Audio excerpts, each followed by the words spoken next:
இருதயத்தை பற்றி தான் இன்னைக்கு நம்ம பார்க்க போகிறோம். இந்த இருதயத்தில் என்னென்ன காரியங்களை ஆண்டவராகிய இயேசு நம்ம வாழ்க்கையில செய்கிறாரு. தேவன் இந்த இருதயம் இல்லாமல் ஒரு கிறிஸ்தவனை வழி நடத்தவே முடியாது. மனிதனுடைய இருதயம் அவ்வளோ விலையேற பெற்றதாக இருக்கிறது. இந்த பூமியில் நம்ம ஒரு டாக்டராக மாறணும், ஒரு இன்ஜினியராக மாறணும், நல்ல எலக்வெண்டான ஒரு நல்ல லேனராக, ஒரு லெக்சராக நம்ம மாறணும்னா அதுக்கு தேவையானது நல்ல மைண்டு. ஆனால் கிறிஸ்துவுக்குள் ஒரு பயங்கரமான ஒரு நபராக, ஆவிக்குரிய வாழ்க்கையில் சிறந்தவர்களாக மாற வேண்டும் என்றால் அதற்கு ரொம்ப தேவையான ஒரு காரியம் நம்முடைய இருதயம். இருதயத்தினுடைய காரியம் என்ன, சிந்தனையினுடைய காரியம் என்ன என்று தெளிவாக நாம் பார்க்க போகிறோம். இந்த பதிவை முடிக்கும் பொழுது உங்கள் இருதயத்தின் மேன்மை என்னவென்று உங்களுக்கு தெரியும். இந்த அருமையான ஸ்பிரிச்சுவல் WF என்ற சேனல் ஆவிக்குரிய அநேக ரகசியங்களை வெளிப்படுத்தி கொண்டிருக்கிறது. வருகிற நாட்களில் அநேக பதிவுகளை நாம் போட போகிறோம். தேவ ஜனங்கள், நீங்கள் எங்கே இருந்தாலும் சரி, ஸ்பிரிச்சுவல் WF மூலமாக அநேக ரகசியங்களை நீங்கள் கற்றுக்கொள்ளலாம். ஆவிக்குரிய வாழ்க்கையில் எப்படி போராடுவது, எப்படி ஜெயிப்பது, எப்படி மறுபடி பிறப்பது, எப்படி சாத்தானோடு போராடுவது, எப்படி சாத்தான் நம்மளை தடை பண்ணுகிறான், எப்படி தேவ சித்தத்தை நிறைவேற்றுவது, அப்படியெல்லாம் நாம் இந்த வீடியோக்கள் மூலமாக அறிந்து கொள்ளலாம். இது ஒரு பாயிண்ட் ஆஃப் கான்டாக்ட், இது ஒரு மீடியம். கர்த்தருடைய விஷயங்களை கலப்படம் இல்லாமல் உங்ககிட்ட கொண்டு வர கர்த்தருடைய ஆவியானவரால் இது அனுப்பப்பட்ட விஷயங்கள். இன்னைக்கு நம்ம பார்க்க போறது மனிதனுடைய இருதயம். ஆம் தேவ ஜனமே, மனிதனுடைய இருதயம் ஒரு பெரிய மகா கோட்டையை போல் இருக்கிறது. ஒரு கோட்டையை உண்டாக்க வேண்டும் என்றால் குறைந்தது ஒரு 100 ஏக்கர் இல்லை என்றால் ஒரு 50 ஏக்கர் நிலம் தேவையாக இருக்கும். ஏனென்றால் ஒரு ராஜ அரண்மனைன்னு சொல்லுகிறது ஒரு 10 ஊர் சேர்ந்தா எவ்வளோ பெருசாக இருக்குமோ அவ்வளோ பெரிய காரியங்கள் அங்கே இருக்கும். அதனுள் பூங்கா இருக்கும், அதனுள் கார்டன்ஸ் இருக்கும், அதனுள் நிறைய அறைகள் இருக்கும், பெரிய பெரிய அறைகள் இருக்கும், உள்ளேயே ஆராதனை பீடங்கள் இருக்கும், உள்ளேயே போர்க்களங்கள் இருக்கும், உள்ளேயே குதிரை நிப்பாட்ட வேண்டிய இடங்கள் இருக்கும். இப்படி சொல்லிக்கொண்டே போகலாம். ஆகாரம் சாப்பிடுகிற இடம், போர் வீரர்கள் இளைப்பாறுகிற இடம், யானை படைகள், கால் படைகள், இப்படி பல படைகள் தங்குகிற இடங்கள், விசேஷமாக ராஜா ராணி தங்குகிற பெரிய பெரிய அறைகள். ஸோ ஒரு பெரிய அரண்மனைன்னு சொல்லுகிறது பல ஏக்கர் நிலம் கொண்டதாக இருக்கும் பொழுது பல அரண்மனைகளை உள்ளடக்கி வைக்கத்தக்க தன்மை உள்ளதுதான் இருதயம். ஸோ இந்த இருதயத்தினுடைய விலை இந்த உலகத்துக்கு தெரியாது. அன்பு ஜெயிக்குமா, பணம் ஜெயிக்குமான்னு பார்த்தால், குணமா இல்லை பணமான்னு பார்த்தால் இந்த உலகம் பணத்திற்கு தான் முக்கியம் கொடுக்கும். ஏனென்றால் குணத்தினுடைய முக்கியம் அவர்களுக்கு தெரியாது. எந்த காரியத்தை இந்த உலகம் அற்பமாக நினைத்ததோ அந்த காரியத்தை கர்த்தர் கையில் எடுத்திருக்கிறார். அந்த அன்பை வைத்து, இருதயத்தை வைத்து, இருதயம் சார்ந்த விஷயங்களை வைத்துதான் தேவ பிள்ளைகள் வாழ்ந்து கொண்டிருக்கிறார்கள். அதனால்தான் அவர்களை யாராலும் ஜெயிக்க முடியாது, எந்த அசுத்தாவியாலும் ஜெயிக்க முடியாது. வசனம் சொல்லுகிறது இருதயத்தை குறித்து. மத்தேயு 6:21 இவ்வாறாக சொல்லுகிறது, உங்கள் பொக்கிஷம் எங்கே இருக்கிறதோ அங்கே உங்கள் இருதயமும் இருக்கும். மத்தேயு 6:35 சொல்லுகிறது, நல்ல மனுஷன் இருதயமாகிய நல்ல பொக்கிஷங்களில் இருந்து நல்லவைகளை எடுத்து காட்டுகிறான், பொல்லாத மனுஷன் பொல்லாத பொக்கிஷத்தில் இருந்து பொல்லாதவைகளை எடுத்து காட்டுகிறான். இந்த இருதயத்துக்குள்ளாடி நல்லதும் இருக்கும், கெட்டதும் இருக்கும். ஆனால் என்னைக்கு ஒரு மனிதன் ஆண்டவராகிய இயேசு கிறிஸ்துவை இருதயத்தில் ஏற்றுக்கொள்கிறாங்களோ, என்னைக்கு அவரை நம்புகிறாங்களோ, இந்த இருதயத்திலிருந்து ஜீவ ஊற்று புறப்பட ஆரம்பிக்கும். இதிலிருந்து நன்மை மட்டுமே வெளியே வரும். ஸோ சிந்தனைக்கும் இருதயத்திற்கும் ரொம்ப வித்தியாசங்கள் உண்டு. சிந்தனை என்பது ஆத்மாவோடு பிணைக்கப்பட்ட விஷயம். இருதயம் என்பது ஆவியோடு பிணைக்கப்பட்ட விஷயம்.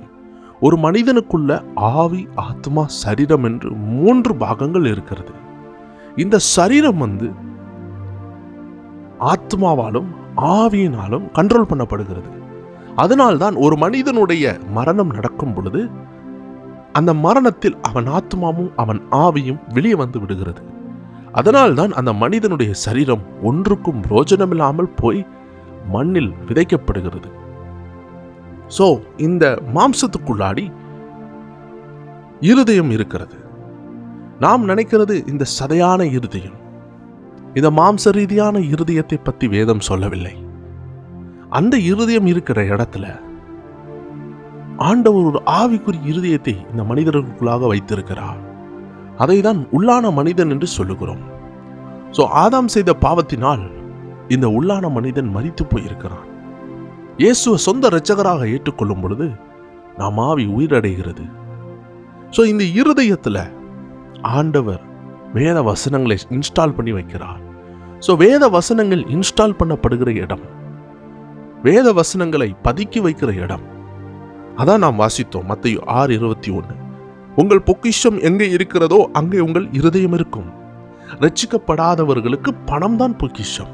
புகழ், பெருமை, பட்டம், பதவி, இதான் பொக்கிஷம். அதை தேடி போவார்கள். ஆனால் ரட்சிக்கப்பட்டவர்களுக்கோ ஆண்டவர் தான் பொக்கிஷம். எல்லாவற்றையும் காட்டிலும் விலையேற பெற்ற முத்தாகிய வைரமாகிய அவரை நாம் சுமக்க ஆரம்பித்து விடுவோம். நம் இருதயத்தில் வசனமாகிய இயேசுவை சுமக்க ஆரம்பித்து விடுவோம். அதன் பின்பு நல்ல காரியத்தை தான் நாம் வெளிப்படுத்துவோம். கிருபை உள்ள வார்த்தை தான் நம் வாயிலிருந்து புறப்படும். ஆம் தேவச்சனமே, இருதயத்தை வைத்துதான் ஆண்டவர் இந்த உலகத்தில் எல்லாமே செய்ய முடியும். ஆண்டவர் இந்த பூமியில கிரியை செய்ய வேண்டும் என்றால், ஆண்டவருடைய வல்லமை உங்கள் மூலமாக வெளிப்பட வேண்டும் என்றால், இந்த இருதயத்தை தான் கர்த்தர் முதலாவது தொடுவார். ஏனென்றால் இது ஒரு பெரிய கோட்டை. இந்த கோட்டைக்குள்ளாடி பல காரியங்களை நீங்க அடக்கி வைக்கலாம். இறைவனையே, தேவனையே, இயேசுவையே இதுல கொண்டு வந்து உட்கார வைக்க முடியுதுன்னா இது எவ்வளோ பெரிய சிங்காசனம் உள்ள கோட்டையாக இருக்கிறது பாருங்கள். சிந்தனையில இயேசு வைக்க முடியாது. சிந்தனை என்பது ஆத்மா சார்ந்த விஷயம். ஆத்மாக்குள்ளாடி மனம், சித்தம், உணர்ச்சி இருக்கிறது. ஆனால் இருதயத்துக்குள்ளதான், ஆவிக்குரிய மனிதனாக இந்த இருதயத்துக்குள்ளதான் மனசாட்சி, உள் உணர்வு, தேவனோடுள்ள உறவெல்லாம் இருக்கிறது. தேவன் வசிக்கிற இடமே உங்க இருதயம் தான். ஸோ இந்த இருதயத்திற்கும் சிந்தனைக்கும் தேவ பிள்ளைகளுக்கு வித்தியாசம் கண்டிப்பாக தெரிய வேண்டும். ஸோ இந்த இருதயத்தை குறித்து இன்னைக்கு சின்னதாக பார்த்துவிட்டு வருகிற நாட்களில் அநேக காரியங்களை, இந்த இருதயம் சார்ந்த விஷயங்களை நாம் கண்டிப்பாக தியானிப்போம். அநேக நாட்கள் நாம் விடுதலை ஊழியங்களை நாம் பார்க்கறது உண்டு. ஸ்பிரிச்சுவல் வார்ஃபேர் என்றாலே ஆவிக்குரிய யுத்தங்களை குறித்து நாம் அறிந்து கொள்ள வேண்டியது. எல்லாருடைய வாழ்க்கைக்கு பின்னாடியும் ஒரு அந்தகார சக்தி செயல்பட்டு கொண்டே இருக்கும். அப்போஸ்தலர் நடபடிகள் 16வது அதிகாரத்தில் பவுல் அப்போஸ்தலரை ஒரு பொல்லாத குறி சொல்ற ஆவி ஒவ்வொரு முறையும் பின்தொடர்ந்து கொண்டே இருந்தது. அந்த ஆவியை பவுல் அப்போஸ்தலர் இனம் கண்டு கொண்டு அதை விரட்டினார். இன்னைக்கும் தேவ ஜனங்கள் நம்ம வாழ்க்கையில எப்படிப்பட்ட ஆவி கிரியை செய்கிறது, நம்ம தலைமுறையில எப்படிப்பட்ட பொல்லாத ஆவிகள் இருக்கிறது என்று அநேக விடுதலை காணொளிகள் மூலமாக தான் நீங்கள் கண்டுபிடிக்க முடியும். அதனால் தான் நாம் அப்படிப்பட்ட வீடியோக்களை நாம் வெளியிட்டு கொண்டிருக்கிறோம். ஸோ தேவ ஜனங்கள் பரிசுத்த ஆவியானவர் காட்டுகிற சில ஆலோசனைகளை நீங்கள் ஏற்றுக்கொள்ள வேண்டும். அப்படிப்பட்ட காரியங்கள் அநேகருக்கு பிரோஜனப்பட்டு கொண்டிருக்கிறது. அந்த காரியங்களை ஜபத்தோடு சோத்திரத்தோடு பார்க்க வேண்டும். இல்லை என்றால் அதிகாலையில் ஜபம் முடித்து விட்டு அதை பார்க்க வேண்டும். ஸோ இது ஒரு டைம் பாஸ் கிடையாது. நம்ம வாழ்க்கை நாளைக்கு சத்துருனுடைய கையில் மாட்டப்பட்டால் அதை எப்படி நீங்கள் வெளியே கொண்டு வர வேண்டும். இன்னைக்கு எத்தனையோ திருமணங்கள் உடைக்கப்படுகிறது, எத்தனையோ வருமானங்கள் தடை பண்ணப்படுகிறது, எத்தனையோ பேர் வேலையிலிருந்து ரிஜெக்ட் ஆகிறார்கள். இதற்கு பின்னாடி யார் செயல்படுகிறார் என்று யோசித்தால் ஒரு மனிதன் தான் இருப்பான்.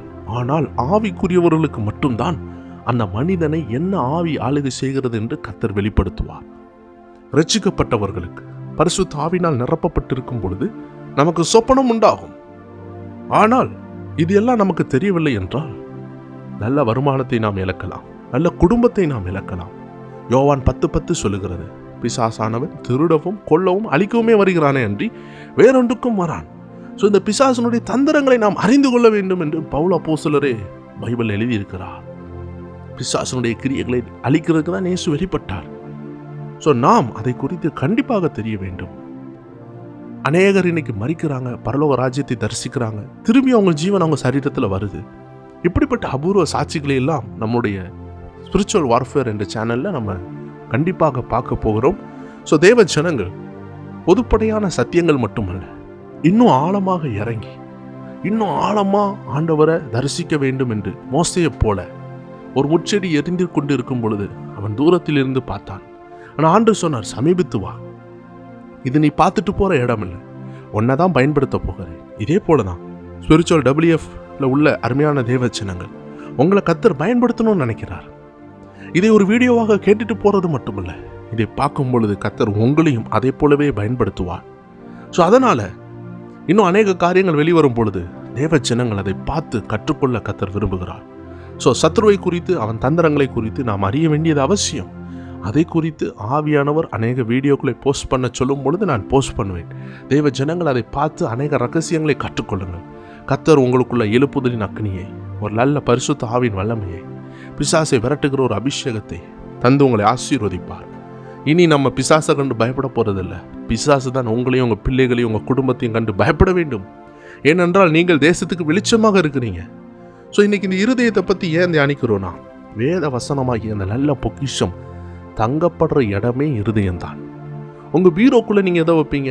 வெளியேற பெற்ற வஸ்திரங்கள், நல்ல அருமையான பணங்கள், தங்கங்கள் அதில் போட்டு லாக் பண்ணிடுவீங்க. இதே போல தான் இந்த இருதயமாகிய நல்ல பொக்கிஷத்துக்குள்ளாடி வசனத்தை நம்ம வைக்கிறோம், தேவனை நம்ம வைக்கிறோம். உலகத்தையோ உலக பொருட்களையோ இச்சைகளையோ அல்ல. ஆண்டவரை இயேசு கிறிஸ்து நம்ம இருதயத்தில் இருக்கிறார். பரிசுத்த ஆவியானவர் நமக்குள்ள இருக்கிறார். அதற்காக தான் இந்த இருதயத்தை ஆண்டவர் தேர்ந்தெடுத்தார். நீதிமொழிகள் 3வது அதிகாரம் 3வது வசனம் சொல்லுகிறது, கிருபையும் சத்தியமும் உன்னை விட்டு விலகாதிருப்பதாக, நீ அவைகளை உன் கழுத்திலே பூண்டு அவைகளை உன் இருதயமாகிய பலகையில் எழுதிக்கொள். இருதயமாகிய பலகையில எழுதிக்கொள்ளுன்னு சொல்லுகிறது. ஆம் தேவச்சனமே, 1வது வசனம் சொல்லுகிறது, என் மகனே, என் போதகத்தை மறவாதே, உன் இருதயம் என் கட்டளைகளை காக்க கடுவது. இருதயத்துல கட்டளைகள், வசனங்கள், தேவனை சுமக்கிற எல்லா காரியமும் அங்கதான் இருக்கும். ஸோ இந்த இருதயத்தை சத்ருவை திருடிட்டான்னா பண ஆசை, பொருளாசை, பதவி ஆசையை கொண்டு வந்து கெட்ட விஷயங்கள் மேல உங்க இருதயத்தை கொண்டு போய் விடுவான். பொருள், பதவி எல்லாம் தருவார். முதலாவது தேவனுடைய ராஜ்யத்தை தேடுங்கள் என்று சொன்னார். ஸோ நம்ம இருதயத்துல முதல்ல தேவனுக்கு தான் இடம், அதுக்கு பிறகுதான் உலகத்திற்கு. ஸோ நம்ம சிந்தனைக்கும் இருதயத்திற்கும் வித்தியாசம் உண்டு. ஸோ இப்போ நீங்கள் யோசிக்கலாம், இருதயத்துக்குள்ள வசனத்தை எப்படி கொண்டு போகணும்னா, இருதயத்தில் வசனத்தை கொண்டு போகிறது ரொம்ப எளிமை. ரோமர் 10வது அதிகாரம் 10வது வசனம் சொல்லுகிறது, நீதி உண்டாக இருதயத்திலே விசுவாசிக்கப்படும், இரட்சிப்பு உண்டாக வாயினாலே அறிக்கை பண்ணப்படும். ஸோ இருதயத்துக்குள்ள வசனத்தை கொண்டு போகணும். அடுத்தது அந்த வசனத்தை வாயிலிருந்து பேசுனா நம்ம வாழ்க்கையில் விடுதலை உண்டாகும். ஸோ ஃபஸ்ட்டு இருதயத்துக்குள்ள வசனத்தை கொண்டு போகணும். அதுக்கு பிறகு வாயை திறந்து கன்ஃபஸ் பண்ணணும். இப்போ யோசிக்கலாம், இருதயத்துக்குள்ள வசனத்தை எப்படா கொண்டு போவ? இருதயத்தில் கொண்டு போகணும், வாயினால் அறிக்கை பண்ணணும், இது ரெண்டும் புரியுது. ஆனால் இருதயத்துக்குள்ள வசனத்தை எப்படி கொண்டு போவேன்னா, இந்த இருதயத்துக்குள்ள வசனத்தை கொண்டு போனாதான் இருதயத்துக்கு வேல்யூ. இருதயம் எப்போ பயங்கரமான ஒரு நபராக மாறுதுன்னா, வசனம் உள்ள போகும் பொழுதுதான். பொருளாசை, பண ஆசை, உலக இச்சைகள், கோபம் எல்லாம் இருதயத்திலிருந்து வரும். ஆனால் ரட்சிக்கப்பட்ட இருதயத்துக்குள்ள அது வராது. அதுக்கு இடம் கொடுக்க கூடாது. ஆண்டவர் அதை கண்ட்ரோலில் வைத்திருப்பார். ஆண்டவர் நம்ம படகுல இருக்கும் பொழுது நம்ம படகு மூழ்காது. நம்ம வாழ்க்கையில் இருக்கும் பொழுது அது மூழ்காது. வசனங்களை கேட்டு, செய்திகளை கேட்டு உங்க இருதயம் ஸ்ட்ராங்கா இருக்கும். வேதத்தில் ஆண்டவர் லீதியாளின் இருதயத்தை திறந்தார் என்று வேதத்தில் போட்டிருக்கிறது. ஸோ இருதயத்தை கர்த்தர் தான் திறப்பார். திறந்த பிறகு உள்ள என்ன செய்வார்? வசனத்தை வைப்பார். நாம் விட்டு கொடுக்கிறது நம்மளுடைய வேலை. ரோமர் 10வது அதிகாரம் 17வது வசனம் சொல்லுகிறது, ஆதலால் விசுவாசம் கேள்வியினால் வரும், கேள்வி தேவனுடைய வசனத்தினாலே வரும். கேள்வின்னு சொல்லப்பட்ட இடத்துல இங்கிலீஷ் பைபிளில் லிசனிங்னு போட்டிருக்கு, கேட்கறது. அப்போ வசனத்தை நம்ம காதால கேட்கும் பொழுது நமக்குள்ள என்ன செய்யுது? விசுவாசம் வருகிறது. ஒரு பைபிள் எடுத்து நீங்கள் காது கேட்க வாசித்தீங்கன்னா, இல்லை ஒரு டிவியை ஆன் பண்ணி ஒரு சாட்சி, ஒரு தேவனுடைய மனுஷன் பேசுகிற ஒரு செய்தியை கேட்கும் பொழுது அந்த வசனம் நேரம் எங்கே போகுது? உங்கள் கண்ணுக்குள்ளேயா போகுது? இல்லை. உங்கள் தலை மேலே போதா? இல்லை. அது உங்கள் காதுகளுக்குள்ளாக போகிறது. காதுகளுக்கு போன வசனம் நீங்கள் வேற எதையா யோசித்துக்கிட்டு இருந்தீங்கன்னா அது அப்படியே மறந்து போயிடும். ஆனால் வசனத்தை கவனமாக கேட்டீங்கன்னா அந்த காதுகளுக்குள்ளே போன வசனம் உங்கள் சிந்தனைகளுக்குள்ளாக போகும். சிந்தனைகளுக்குள்ளே போன வசனம் தியானிக்க தியானிக்க இருதயத்துக்குள்ளே போகும். அதை ஆழ்ந்து யோசிக்க ஓ இப்படி இருக்குதோ யோசிக்க அது இருதயத்துக்குள்ள போகும். பரிசுத்த ஆவியானவர் உதவி செய்கிறார். இருதயத்துக்கு போன வசனம் தான் உணவாக மாறுகிறது. கர்த்தர் எடுத்து பயன்படுத்த முடிகிறது. ஸோ கேள்வினால விசுவாசம் வருகிறது. ஸோ தேவ ஜனங்கள் நல்ல வசனத்தை கேட்கணும், இருதயத்தை ஒப்பு கொடுத்து கேட்கணும். இருதயத்துக்குள்ள வசனம் போய்விட்டு என்றால் கர்த்தர் உங்களை எளிமையாக பயன்படுத்துவார். ஒரு ஆள்கிட்ட பேசுவீங்க, தேவன் நினைக்கிறத பேச முடியும். இருதயத்தில் வசனம் இல்லைன்னா உங்க இஷ்டத்துக்கு பேசுவீங்க. இன்னைக்கு அனைவரும் நினைக்கிறாங்க, என் வார்த்தைக்கு ஏன் மதிப்பு இல்லை? ஏன்னா உங்க வார்த்தையில பவர் இருக்காது, கர்த்தருடைய வார்த்தையில தான் வல்லமை இருக்கு. ஸோ விரைவாக வசனத்தை கேளுங்கள். வசனம் உங்க காதுகளுக்கு போட்டும், காதுக்கு போன வசனம் சிந்தனைக்கு போட்டும், சிந்தனையில போன வசனங்கள் ஆழ்ந்த தியானத்தினாலும் ஜபத்தினாலும் அது இருதயத்துக்கு போகட்டும். இருதயத்துக்கு போன வசனம் ரோமர் 10:10 படி ரட்சிப்பு உண்டாக வாயினாலே அறிக்கை பண்ணப்படும். வாயை திறந்து அறிக்கை பண்ணுங்க. நண்பர்களை பார்க்கும் பொழுது வசனம் சார்ந்த பேச்சை எடுங்க. அவங்க அவிசுவாசமா பேசினாலும் நீங்க உங்க விசுவாசத்தை விட்டு விடாதீர்கள். உங்க இருதயத்தில் இருக்கிற வசனம் தான் மற்றவர்களுக்கு வழிகாட்டணுமே தவிர மற்றவர்கள் சொல்ற பயம் உங்கள் இருதயத்தை நிரப்பி அந்த பயம் உங்களை ஆளுகை செய்யக்கூடாது. நாம் பயம் நிறைந்த உலகத்தில் தான் வாழுகிறோம். ஆனால் கர்த்தர் சொல்லி இருக்கிறார், நீங்க தான் உலகத்துக்கு வெளிச்சம். ஸோ நம்ம எப்படி வெளிச்சமா மாற முடியும்? கர்த்தரை போல, இயேசு ஜெபித்தது போல நாம் ஜெபிக்க வேண்டும், இரவும் பகலும் தியானிக்க வேண்டும். ஸோ இப்படிப்பட்ட காரியங்களை செய்யும் பொழுது நம்ம இருதயம் கர்த்தருடைய சித்தத்தை செய்யும். இன்னும் இருதயத்தை குறித்து நாம் அநேக காரியங்களை வருகிற நாட்கள் பார்க்கலாம். ஸோ இருதயம் சொல்லுகிறது கர்த்தருடைய கான்டாக்ட் பாயிண்ட். கர்த்தர் ஒரு மனுஷனை கான்டாக்ட் பண்ணணும்னு நினைச்சாலே இருதயத்தை தான் கான்டாக்ட் பண்றாரு. கர்த்தருடைய சத்தம் எல்லாம் இருதயத்துல தான் கேட்கும். மெல்லிய சத்தம், பகிரங்க சத்தம், எல்லா சத்தம் இருதயத்துல தான் கேட்கும். ஸோ இருதயத்தை ஆயத்தமாக வைப்போம், கர்த்தர் சத்தத்தை கேட்போம், நம்ம வாழ்க்கை மாறட்டும். ஸ்பிரிச்சுவல் WF என்ற சேனல் மக்களுக்கு அன்பின் வாழ்த்துக்கள். ஆவிக்குரிய ரகசியங்களை கேட்டிருக்கிறீங்க. இந்த அருமையான ரகசியம் உங்கள் வாழ்க்கைக்கு பிரயோஜனப்படும் என்று நான் விசுவாசிக்கிறேன். தொடர்ந்து இதே போல் அநேக காரியங்களை நாம் பார்க்க போகிறோம். இது பிரயோஜனமாக இருந்தால் பிறருக்கு ஷேர் பண்ணுங்கள். கர்த்தர் உங்களை ஆசீர்வதிப்பாராக. இது ஒரு சின்ன பதிவு தான். வருகிற நாட்களில் அநேக பதிவுகளை போட கர்த்தர் உதவி செய்வாராக. God bless you. ஆமென்.